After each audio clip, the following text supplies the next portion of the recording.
So hi good morning friends, my name is Abhilash Sisodia और आज हम नॉन डेमोक्रेटिक रेजिम्स जो हमारा कंपैरेटिव पॉलिटिक्स का टॉपिक है इसको कवर करने वाले हैं।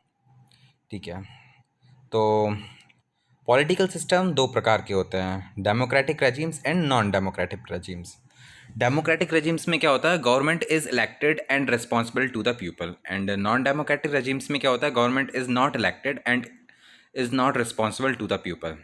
ठीक है, तो नॉन डेमोक्रेटिक रेजिम्स में गवर्नमेंट पीपल के लिए, जो जनता होती है जो पर्टिकुलर स्टेट में रहती है, उनके लिए कोई वेलफेयर स्कीम और उनके हित के बारे में कुछ भी नहीं सोचते हैं, इनफैक्ट एक्सप्लॉइट करते हैं और लाइक डिक्टेटरशिप वाला माहौल बना रहता है। चलिए, इसका हम हिस्टोरिकल ओवरव्यू देखते हैं कितने टाइम के नॉन डेमोक्रेटिक रेजिम्स होते हैं। मोनार्ची, जो आपने सुना होगा बहुत बार। Before the arrival of representative democracy most system in Europe have followed monarchy. तो मोनार्ची में क्या होता है, एक पर्टिकुलर कोई किंग होता है, यानी कि कोई एक राजा होता है और फिर जनता होती है, प्रजा होती है। तो वहाँ पे कोई गवर्नमेंट नहीं होती है, कोई इलेक्शंस नहीं होते हैं, जैसा राजा रूल करेगा वो वैसा करता है, जिस तरह के डिसीजन देना चाहता है, जिस तरह की पॉलिसी दे बनाना चाहता है वो बनाता है, और ये ज़रूरी नहीं है कि वो अपने जनता के हित में कुछ काम करे या ना करे। तो ये एक मोनार्ची होती है।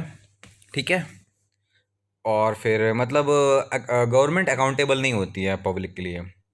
मिलिट्री रेजिम में क्या होता है, first emerged in 19th century mainly in Latin American countries. 1960 military dictatorship had become common. तो मिलिट्री रेजिम में क्या होता है, जो मिलिट्री के लोग होते हैं वो एक प्रकार से एक टेरिटरी को, एक स्टेट को रन करते हैं। ठीक है, वहाँ पे मिलिट्री का तानाशाही रहती है। फिर होता है एक फैसिस्ट रेजिम्स, जो आप सब जानते हैं। In 1920s and 30s in Italy and Germany, it includes the fascist regimes of Mussolini in Italy and Nazi of Hitler. तो जैसा हिटलर था उसका कहते हैं फैसिस्ट रजीम था। हिटलर एक तानाशाह था जहाँ पे एक टोटलिटेरिज्म वाला कॉन्सेप्ट था, पूरे मतलब उस जर्मनी को कंट्रोल करता था और बहुत सारी बाउंडेशंस लगा के रखी थी, लोगों के पास कोई राइट्स नहीं थे, कोई अथॉरिटी नहीं थी, सब एक तरह से गुलाम थे। फिर होता है एक communist regime. It's based on the dictatorship of first single community party in Russia by Stalin and then adopted by China. तो कम्युनिस्ट रजीम में क्या होता है, एक कम्युनिस्ट पार्टी होती है, उसका एक डिक्टेटर होता है। और फासिस्ट रजीम में क्या होता है, डायरेक्ट एक डिक्टेटर है, कोई पार्टी का रोल नहीं है, इसमें एक बंदा पूरे कंट्री पे, एक टेरिटरी पे रूल कर रहा है।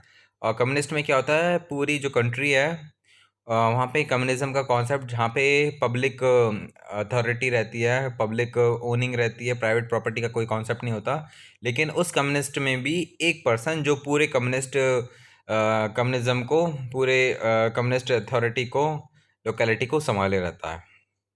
तो ये होता है हमारा कम्युनिस्ट रजीम। फिर हम बात करते हैं types of non democratic regimes. एक होता है टोटलिटेरिज्म, एक ऑथोरिटेरिज्म एंड मिलिट्री रजीम्स। तो टोटलिटेरिज्म को पढ़ते हैं हम पहले। That rule include complete control over the individual and each every aspect of life, example Nazi Mussolini rule. तो टोटलिटेरिज्म में क्या होता है, किसी भी कंट्री के ऊपर एक पर्सन का पूरी तरह से रोल होना। ठीक है, पूरी तरह से रूल, पर्सनली, प्राइवेटली, हर फील्ड में, हर एक्सपेक्ट में, हर जगह गवर्नमेंट का तानाशाह रहता है। मतलब एक इंसान अपनी मर्जी से कुछ भी नहीं कर सकता, एक एक जगह से दूसरी जगह मूव नहीं कर सकता, अपने मन से एजुकेशन प्राप्त नहीं कर सकता। बिल्कुल उसको, जो वहाँ पे मेन सोल अथॉरिटी है, सारी चीज़ें उससे पूछ के ही करनी पड़ती हैं। फिर हैना अरेंट ने कुछ बताया इसके बारे में, permanent domination through ideology the origin of totalitarianism. तो ये चीज़ हैना अरेंट ने बताया गया है। तो जो ये टोटलिटेरिज्म का कॉन्सेप्ट है, ये एक आइडियोलॉजी पे बेस्ड होता है। जैसे कि आप टेररिस्ट को देख लीजिए, वो अपनी जान देने के लिए भी तैयार हो जाते हैं, और जब वो इतने सारे कत्ल कर देते हैं, इतना टेरर कर देते हैं, सुसाइडल बॉम्ब वाले कॉन्सेप्ट होता है, इंसान को पता होता है कि वो मरने वाला है, फिर भी वो मरने जाता है। क्यों? उनका इस तरह से ब्रेन वॉश कर दिया जाता है कि उनको अपनी जो नेशनलिटी है, मतलब उनको बता दिया जाता है कि आप के साथ जो हो रहा है आप सही कर रहे हो और गवर्नमेंट आपके साथ पूरा गलत कर रही है। कोई इंसान इस हद तक भी चेंज हो सकता है। तो ये आइडियोलॉजी की बेसिस से होता है। फिर क्या बताया गया है, फ्रेडिक ने इसके 6 फीचर्स बताए हैं कि टोटलिटेरिज्म डिक्टेटरशिप में क्या क्या होता है। उसमें क्या होता है, single party by one person, पहली चीज़।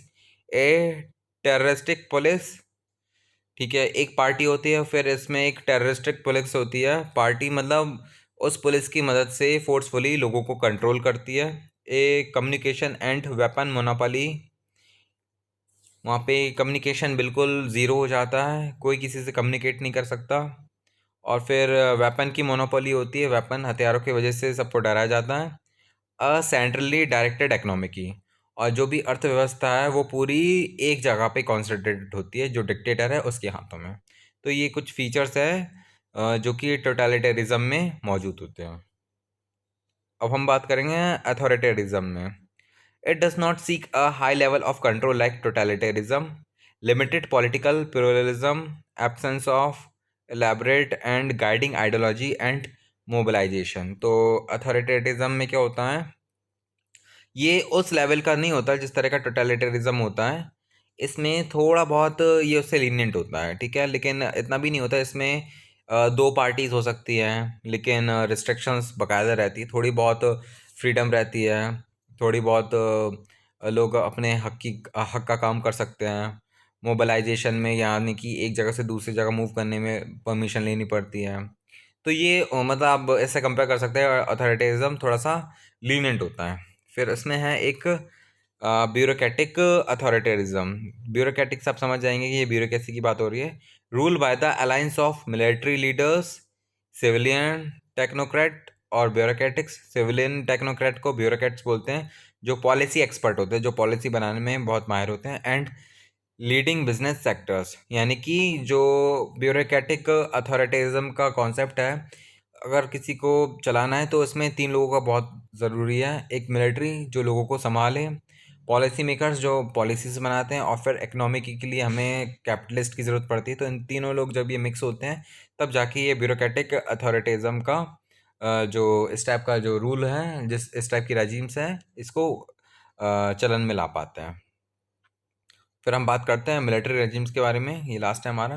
Military regimes, here military control the government directly और इनडायरेक्टली। इधर मिलिट्री डायरेक्टली या इनडायरेक्टली कंट्रोल करती है। Types of military regimes by Finer. Finer हमारे थिंकर हैं, इन्होंने कुछ टाइप्स की मिलिट्री रेजिम्स बताई थी, किस टाइप की होती हैं। एक तो डायरेक्ट टाइप, एक डुअल टाइप, एक इनडायरेक्ट टाइप। डायरेक्ट टाइप में भी कुछ वैरायटीज़ हैं, एक डायरेक्ट रूल, एक क्वासी सिविलाइज्ड डायरेक्ट रूल। तो डायरेक्ट रूल, डायरेक्ट टाइप का जो फर्स्ट है डायरेक्ट रूल, इसमें क्या होता है, इस टाइप की मिलिट्री रेजिम में क्या होता है, वो मिलिट्री जो होती है वो डायरेक्टली किसी एक कंट्री पे, एक स्टेट पे रूल करती है, बिल्कुल एक प्रॉपर तानाशाह की तरह।